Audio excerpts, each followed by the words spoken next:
चलिए, आज एक बड़े ही अजीब से साइंटिफिक एक्सपेरिमेंट की बात करते हैं।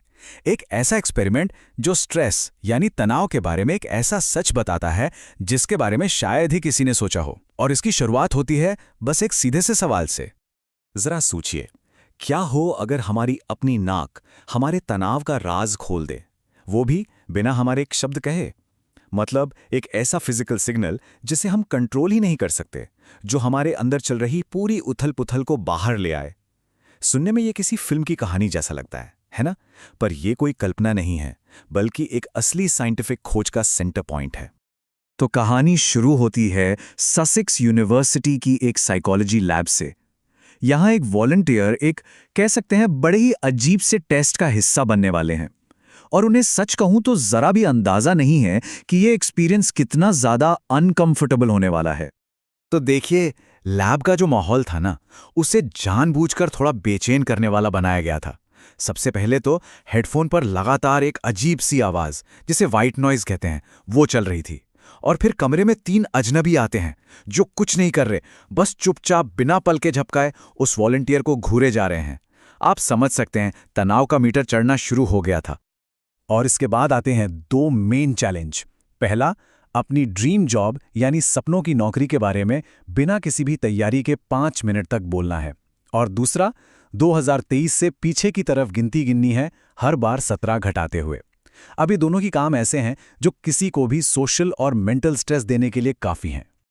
तो जैसे उस वॉलंटियर ने बोलना शुरू किया, प्रेशर तो साफ साफ महसूस हो रहा था, लेकिन असली कहानी तो कहीं और ही चल रही थी। एक थर्मल कैमरा जो पर्दे के पीछे लगा था, वो चेहरे पर होने वाले हर छोटे से छोटे फिजिकल चेंज को रिकॉर्ड कर रहा था।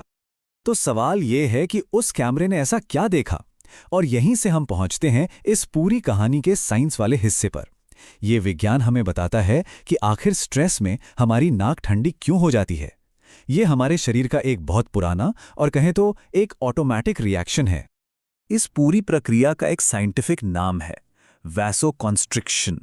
होता क्या है कि जैसे ही हमारे दिमाग को किसी खतरे का सिग्नल मिलता है, हमारा शरीर फाइट और फ्लाइट मोड में चला जाता है, मतलब लड़ो या भागो। तो बॉडी क्या करती है, वो खून को उन जगहों पर भेजना शुरू कर देती जहां उसकी सबसे ज्यादा जरूरत है। जैसे कि हमारी आंखें ताकि हम खतरा देख सकें, हमारे कान ताकि सुन सकें, और हमारी मसल्स ताकि हम भाग सकें। और इस चक्कर में नाक जैसे बाहरी अंगों से ब्लड फ्लो कम हो जाता है और नतीजा, वो ठंडे पड़ जाते हैं। और सुनिए, ये कोई छोटा मोटा बदलाव नहीं था। उस टेस्ट के दौरान वॉलंटियर की नाक का टेम्परेचर पूरे 2 डिग्री सेल्सियस नीचे गिर गया। जरा सोचिए, थर्मल इमेज में तो उनकी नाक नीली पड़ गई थी, जो कम टेम्परेचर का सीधा संकेत है। ये उनके शरीर के जबरदस्त तनाव का एक पक्का सबूत था। इस स्टडी की जो लीड रिसर्चर हैं, प्रोफेसर गिलियन फॉरेस्टर, वो कहती हैं कि ये जो नाक का ठंडा होना है ना, ये तनाव का एक बहुत ही भरोसेमंद इंडिकेटर है। और कमाल की बात यह है कि उन लोगों में भी काम करता है जिन्हें तनाव की आदत हो जाती है। जैसे ये वॉलंटियर खुद एक रिपोर्टर थीं जिन्हें स्ट्रेसफुल सिचुएशंस की आदत होती है, पर उनकी बॉडी ने भी बिल्कुल वैसे ही रिएक्ट किया। अब यहाँ एक और भी दिलचस्प बात है। ये तकनीक सिर्फ स्ट्रेस का पता नहीं लगाती, बल्कि ये भी बताती है कि कोई इंसान स्ट्रेस को मैनेज कैसे करता है। मतलब किसी की नाक कितनी जल्दी वापस नॉर्मल टेम्परेचर पर आती है, इससे पता चलता है कि वो तनाव से कितनी अच्छी तरह निपट पाता है। और अगर इसमें बहुत ज़्यादा टाइम लगे तो ये एंग्जाइटी या डिप्रेशन जैसी समस्याओं का एक सिग्नल भी हो सकता है। लेकिन इस पूरी रिसर्च का सबसे हैरान करने वाला हिस्सा तो अब आने वाला है। पता है क्या? ये तकनीक सिर्फ हम इंसानों पर ही काम नहीं करती। इसका इस्तेमाल हमारे सबसे करीबी रिश्तेदारों यानी जानवरों की भलाई को समझने के लिए भी किया जा सकता है। जरा सोचकर देखिए, थर्मल इमेजिंग जानवरों के लिए कितनी कमाल की चीज़ है। पहली बात, इसमें उन्हें छूने या परेशान करने की कोई ज़रूरत है ही नहीं है। दूसरी, ये उनके एक नेचुरल इनवॉलंटरी फिजिकल रिएक्शन को पकड़ती है, मतलब ऐसा रिएक्शन जिसे वो चाहकर भी छिपा नहीं सकते। और सबसे बड़ी बात, ये चिंपैंजी और गोरिल्ला जैसे प्राइमेट्स पर भी काम करती है। तो ये उन जानवरों को समझने के लिए एक गेम चेंजर की तरह है, जो बोलकर अपनी फीलिंग्स नहीं बता सकते। तो रिसर्चर्स ने इसी तकनीक का इस्तेमाल एक बहुत ज़रूरी सवाल का जवाब ढूंढने में किया। सवाल ये था कि जो चिंपांजी मुश्किल हालातों से रेस्क्यू करके सैंक्चुरीज में रखे जाते हैं, उनके स्ट्रेस को कैसे कम किया जाए। और उनका तरीका बड़ा ही सिंपल और सच कहूं तो दिल को छू लेने वाला था। उन्होंने क्या किया कि अडल्ट चिंपैंजियों के बाड़े के पास एक स्क्रीन लगा दी और उस पर छोटे-छोटे जानवरों के खेलने के वीडियोस दिखाए और फिर थर्मल कैमरे से उनकी नाक का टेम्परेचर मॉनिटर किया। और जो रिजल्ट्स आए वो कमाल के थे, बिल्कुल हैरान करने वाले। देखिए, जिन चीज़ों ने इंसानों में स्ट्रेस बढ़ाया था, जैसे वो भाषण देना या मुश्किल मैथ्स करना, उन चीज़ों का बिल्कुल उल्टा असर चिंपैंजियों पर हुआ। छोटे जानवरों को खेलते हुए देखने से उनका तनाव कम हो गया और इसका सबूत, उनकी नाक वापस गर्म हो गई। और ये चीज़ हमें इस पूरी कहानी के सबसे ज़रूरी हिस्से पर ले आती है।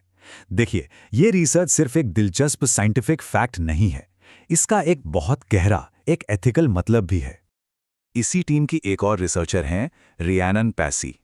उन्होंने इस बात को बहुत ही खूबसूरती से कहा है कि हमने खुद को समझने के लिए, मतलब इंसानों को समझने के लिए सदियों से जानवरों पर स्टडी की है। तो अब ये हमारी जिम्मेदारी बनती है कि हम अपनी इस समझ का थोड़ा फायदा उन्हें भी लौटाएं, उनकी जिंदगी को बेहतर बनाने के लिए इसका इस्तेमाल करें। तो सोचिए, उस वॉलंटियर का जो अनकंफर्टेबल एक्सपीरियंस था वो बेकार नहीं गया। उनकी वो छोटी सी परेशानी हमारे दूर के रिश्तेदारों, यानी उन जानवरों की जिंदगी बेहतर बनाने की एक चाबी बन गई। उन जानवरों की मदद करने का एक नया तरीका दे गई जो बोलकर अपनी तकलीफ नहीं बता सकते। और ये पूरी कहानी हमें एक आखिरी सवाल के साथ छोड़ जाती है। हमारा शरीर लगातार हमसे बात कर रहा है, अक्सर ऐसी भाषाओं में जिन्हें हम बस अभी समझना शुरू ही कर रहे हैं। अगर सिर्फ टेम्परेचर का एक छोटा सा बदलाव हमारी मेंटल स्टेट के बारे में इतना कुछ बता सकता है, तो जरा सोचिए, हमारी अपनी बायोलॉजी अभी और कितने राज बताने का इंतजार कर रही है।